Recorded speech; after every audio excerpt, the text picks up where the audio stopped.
estamos esta semana con Antonio Mate. Antonio, muy buenas tardes. Pues muy buenas tardes, don José María. Es un placer. Él es secretario general de USO, del sindicato USO, de FEUSO, ¿no? De la Federación de Enseñanza. De Enseñanza, sí, señor. De USO. Y está al frente del sindicato desde hace, agárrense, 18 años.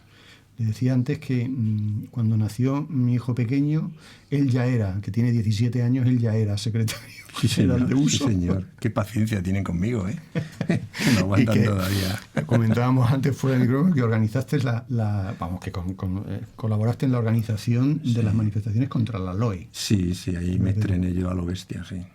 Porque aquello fue un montaje muy potente, ¿eh?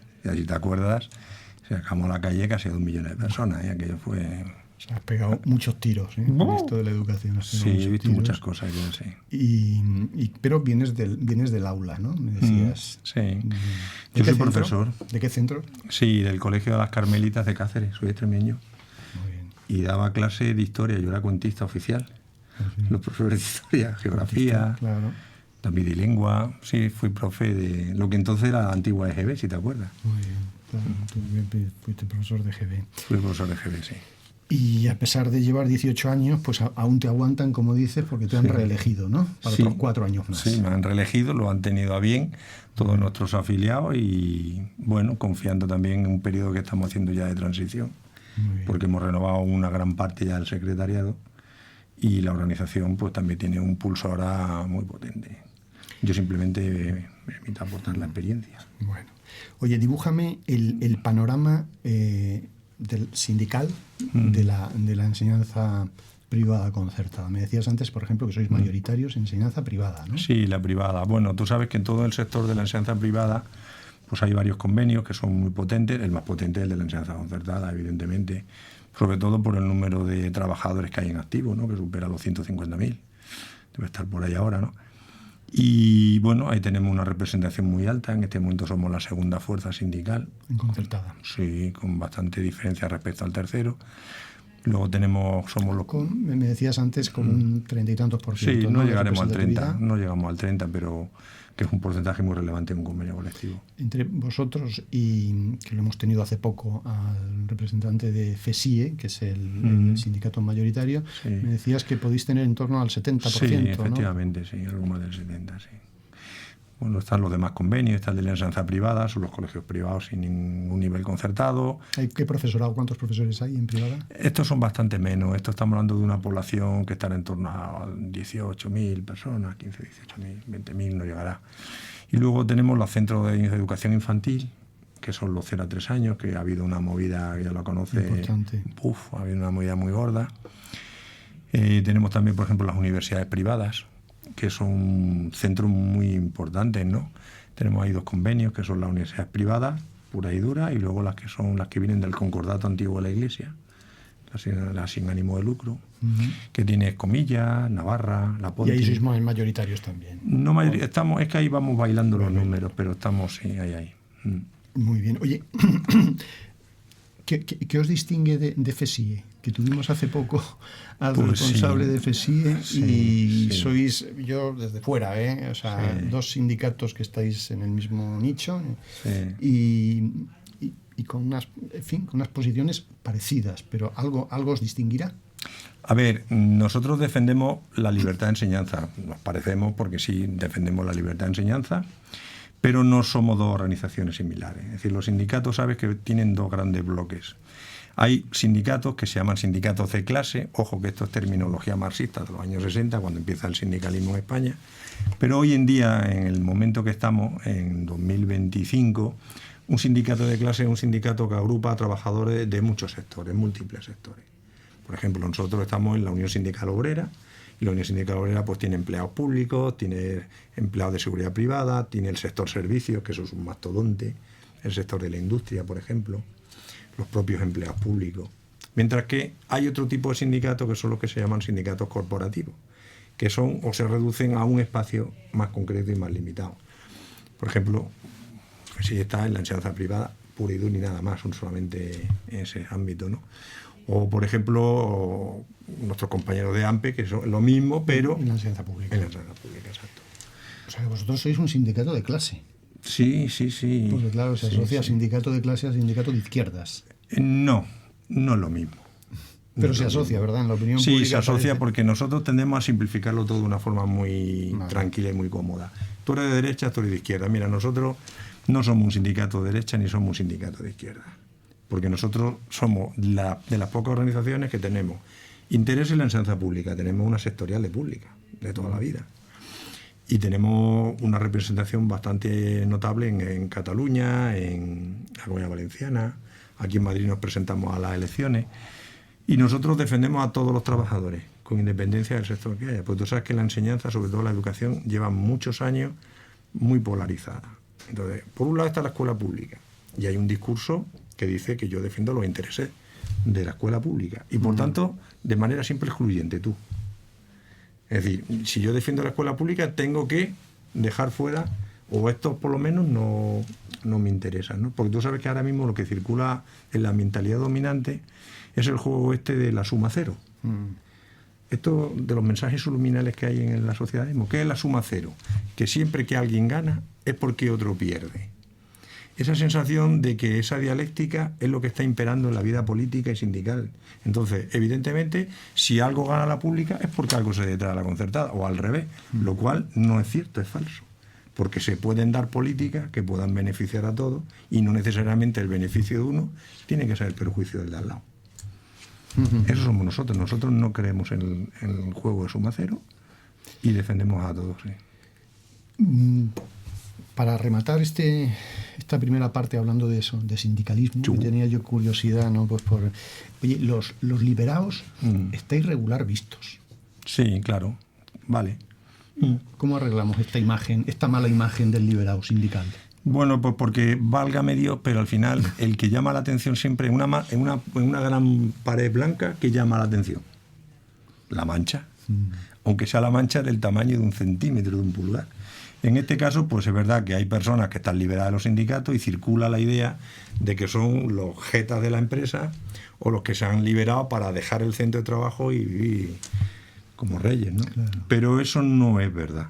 O sea, la mayor parte de los sindicatos, de los liberados sindicales, no solamente del abuso, sino de los que yo conozco de los demás sindicatos, la gente trabaja y trabaja mucho. Porque al fin y al cabo estamos hablando de colectivos de trabajadores muy grandes y que exigen mucho tiempo. ¿Sabes? La gente no tiene ni idea, ni ganas de tener ni idea de la letra pequeña de lo que firma cuando firma un contrato. Entonces, ¿qué ocurre? Pues que directamente delega esa responsabilidad, pues yo llamo a pum, llamo a pum, y llamo a pum, y al final es un bombardeo continuo de consultas. O sea que sí que curráis, sois currantes, ¿no? Por lo menos una gran mayoría yo creo que sí. Yo creo que sí. Otra de las cosas que se dice de los sindicatos es que ellos os dedicáis a defender los derechos laborales, pero sí que hay ideología detrás de cada sindicato. Claro. ¿Uso tiene su ideología? Pues mira, nosotros somos un pez raro en el acuario sindical. ¿Por qué somos un pez raro? Porque, no somos los primeros casi de nada, pero porque ser independiente te deja fuera de la primera plaza casi siempre. Normalmente España es un país que está construido de arriba abajo.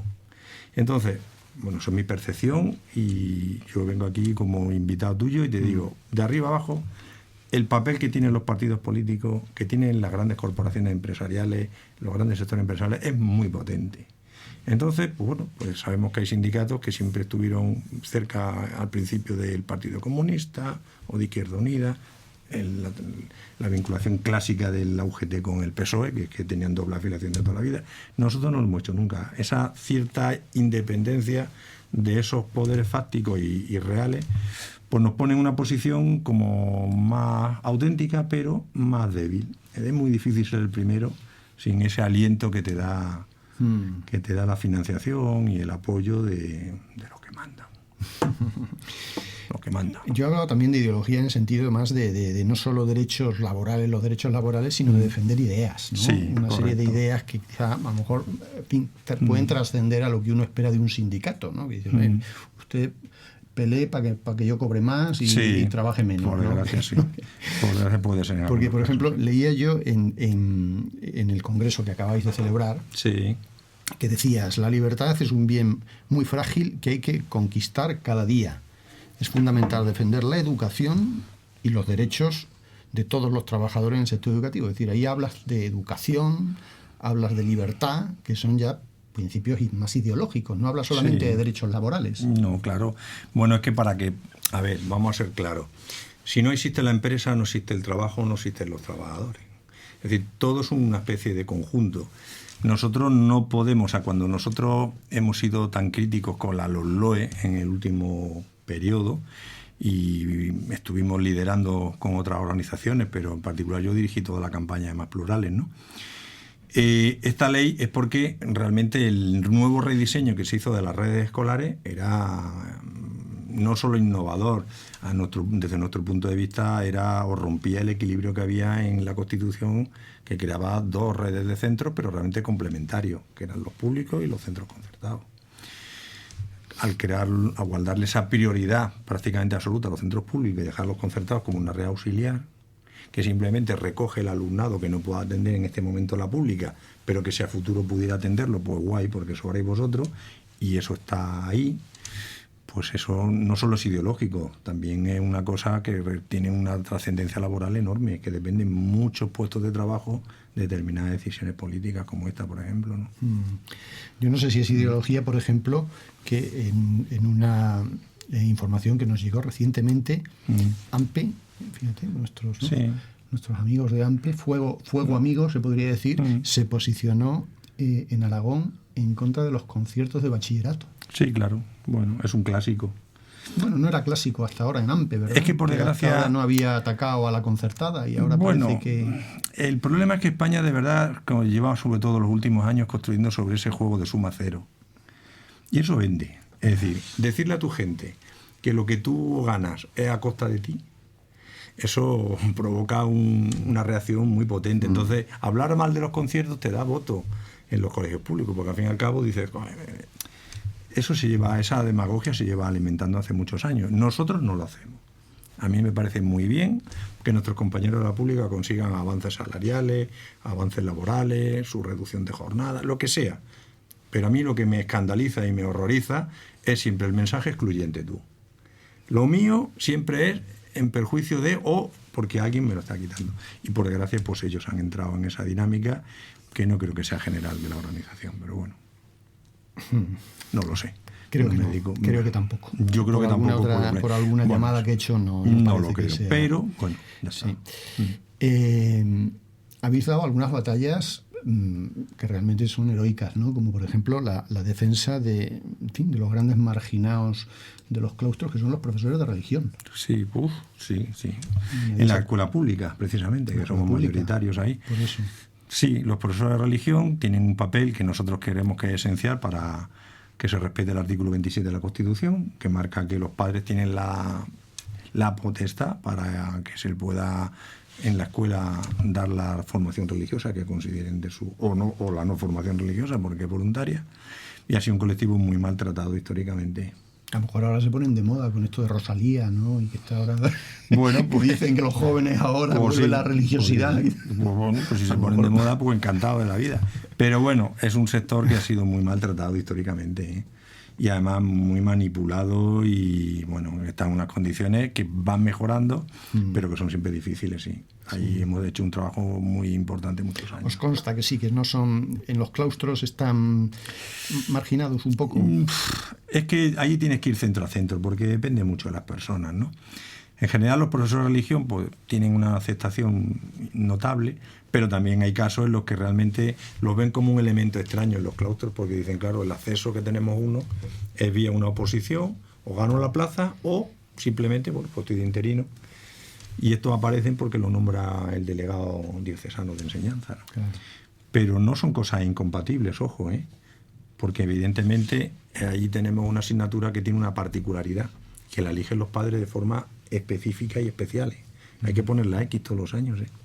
Y esa particularidad es la que podría de alguna manera legitimar que el acceso sea... Claro, porque se llega a un acuerdo entre la Iglesia y el Estado, y para impartir la asignatura de religión católica, obviamente algo tendrán que decir los católicos dentro de esa elección, y en este caso se hace a través de los delegados diocesanos, ¿no? Esta peculiaridad de que sea una asignatura, fíjate, todo uno aprende en las entrevistas, porque yo hasta ahora ese acceso raro nunca me había convencido, ¿eh? Digo, esto porque tienen que acceder de manera, ¿no?, por la puerta de atrás, ¿no? Pero bueno, quizá...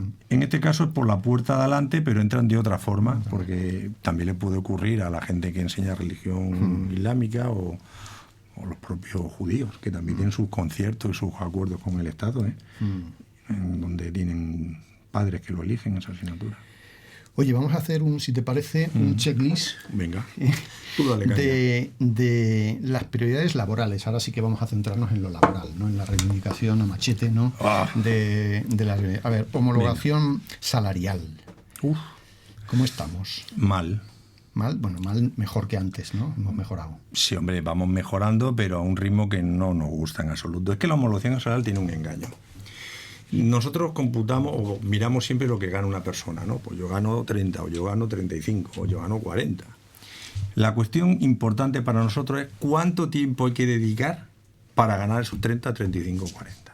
Es decir, es imposible que hablemos de homologación salarial si ahora mismo en secundaria, en enseñanza secundaria, la nueva ley que está como anteproyecto de ley ahora mismo, que ha tenido una primera vuelta en el Consejo de Ministros, dice que lo mejor para el alumnado y para los profesores es que impartan en secundaria 18 clases. Y en primaria 23, como máximo a nivel estatal. Claro, en la concertada se están dando más de 25 clases por profesor en secundaria, y 26, 27 y 28, y hasta 29. O sea que habría que reivindicar más la homologación de horario. Las dos a la vez, es decir, que hay que considerar el salario en relación al tiempo que se dedica para ganar el salario, también a la jornada, claro. Y la jornada todo el mundo pasa por encima. ¿Yo cuánto gano? Es un engaño. Y hay más diferencia en esto segundo, en el horario que en claro, el... por eso está el Ministerio ahora mismo escandalizado, porque están tomando decisiones que son muy discriminatorias. Es una auténtica barbaridad. Es decir, si yo declaro en una ley, bueno, todavía no es ley, es un anteproyecto, tiene que rodar, pero en principio cuando han llegado a ese semiacuerdo o acuerdo de la Mesa Sectorial de la Enseñanza Pública, imagino que tendrán votos para sacarlo en el Congreso. Dicen que lo mejor para el alumnado, porque no lo hacen por gusto, lo hacen por una razón, y para el propio bienestar docente y la labor docente, es que ese señor no imparta más de 18 clases.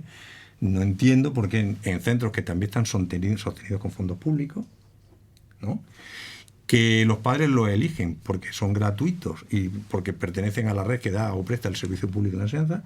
Aquí los profesores pueden dar 25, 26, 27, 28, 29 clases y da igual. Digo, hombre, es que hay un perjuicio evidente y una discriminación no solo laboral, sino que el alumnado no recibe la misma calidad educativa o tiene una dificultad para recibirla, según está escrito en el propio preámbulo del anteproyecto de ley, que no lo digo yo. Vayamos a la segunda, que ya has mencionado antes, la educación infantil. Apostáis por la universalización del 0-3, ¿no? Claro, ahí, a ver, esta es otra idea subliminal. Ya te he dicho, la primera es el juego del suma cero.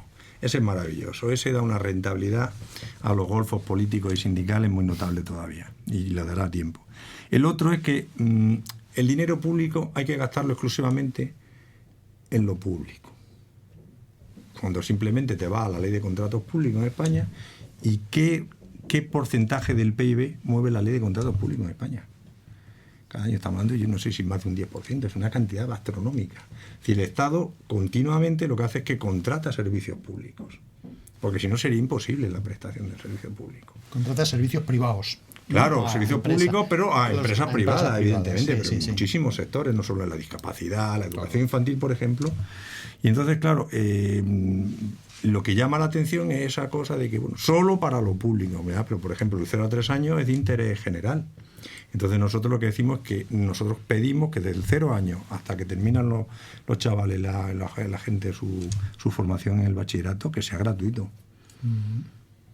Porque no hace falta que sea obligatorio para que sea gratuito. Ya lo vimos, por ejemplo, en el segundo ciclo de educación infantil. Eso sería incorporar el concierto, ¿no? El 0-3. Sí, el concierto educativo sería conveniente, pero podría haber otras fórmulas que se pudieran, depende de los sectores, ¿no? Porque, por ejemplo, el 0 a 3 años, pues en cada comunidad autónoma lo están haciendo a su manera, ¿no? En Baleares hablaron de concierto, otros sí hablan el precio plaza y hay un cheque aquí en Madrid. Hay distintas fórmulas, pero para mí lo importante es que la oferta sea gratuita. Como que se lo inventen, que lo hagan como sea, pero que sea gratuita. Cuando hay una parte muy importante de la comunidad educativa que sigue arrastrando a que todo el dinero público se vaya al final a la oferta pública. Pero esto lo han hecho incluso las comunidades del PP. Sí, claro. ¿No? Sí. Decían que es que el dinero que venía de Europa era finalista y tenía que... Bueno, pero eso es verdad.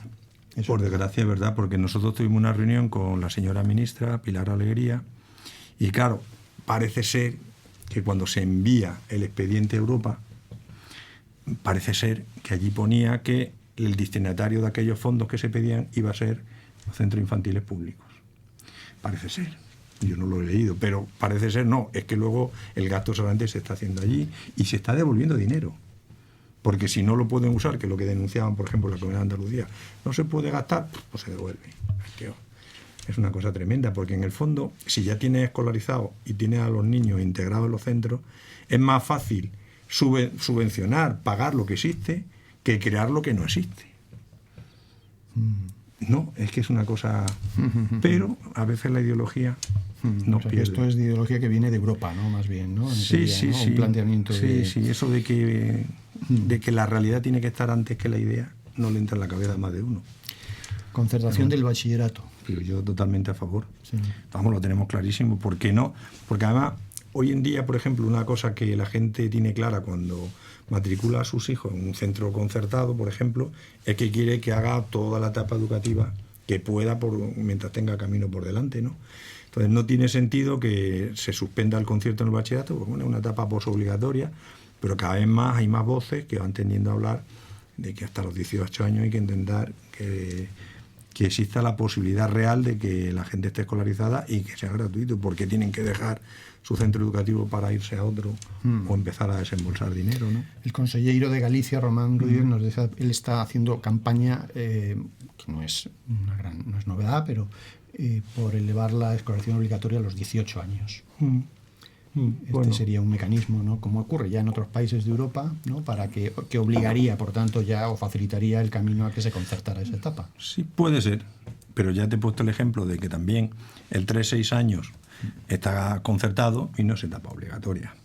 Es decir, que hay muy poca voluntad política, muchas excusas y mucho aprovechado, porque al fin y al cabo, claro que se podría subvencionar. Es que de hecho el concierto existe ya en la Comunidad Valenciana, por ejemplo. Sí, en Murcia, por ejemplo. Sí, hay bastantes comunidades. Hay algunas comunidades que lo tienen, algunas. Ojalá lo tuvieran todas. Sí. Concertación del PAS, del personal de administración y servicio y del personal complementario. Otra cosa maravillosa, sí. Bueno, es que, a ver, el problema que tenemos en el sector concertado es que tenemos un diseño que se ha quedado completamente obsoleto. Esto se diseñó, se generó, se creó en el año 85. En el año 85 la LODE crea el concierto educativo y la red, siguiendo simplemente lo que decía la Constitución, o sea que no fue un invento. Y el reglamento de concierto es del año 85, tú. Pero es que no se ha tocado nada de lo que en un primer momento se diseñó y que yo creo que se diseñó por fases, pero ya se quedó en aquella fase y no se tocó nunca más. Como el PAS estaba incluido en el módulo otros gastos, como personal propio que tendrían que pagar los centros como un contrato privado puro y duro, pero nosotros entendemos que el PAS no es un personal menor en los centros. O sea, la relación educativa que tiene el PAS en los centros es muy importante. Son los que abren la puerta a los críos cuando entran. Son los que están atendiendo a la familia en la recepción. Entonces, nosotros pensamos que este personal debería estar incluido en el pago delegado.